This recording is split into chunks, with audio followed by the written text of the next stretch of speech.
Meanwhile, back here in Shelby County, the federal judge presiding over the trial of the former Scorpion unit officers indicted in Tyre Nichols' death has recused himself just days before sentencing was set to begin. So what could this mean for the case? Well, ABC 24's Shekinah Davis is here. She spoke with a local attorney to answer that question. Shekinah?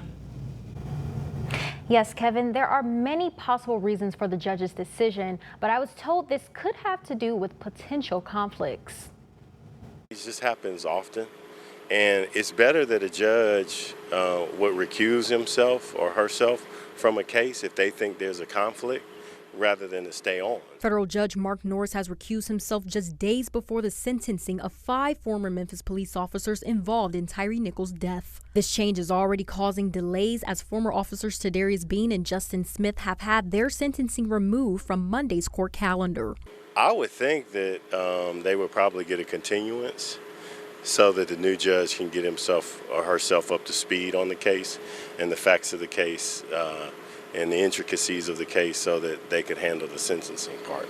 The document Norris filed to recuse himself didn't give a reason for the decision, but the timing is raising concern since Norris has handled the case in its entirety since September 2023.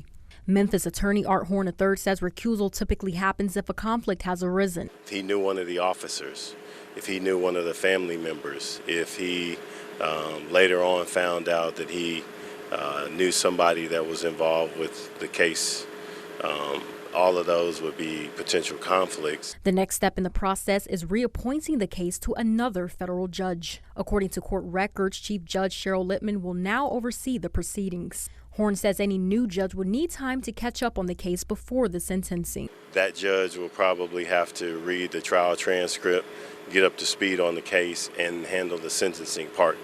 But these federal judges handle sentencings all the time, so it's not like it wouldn't be difficult for one of them to handle the sentencing in this case. It's just that it's a high-profile case.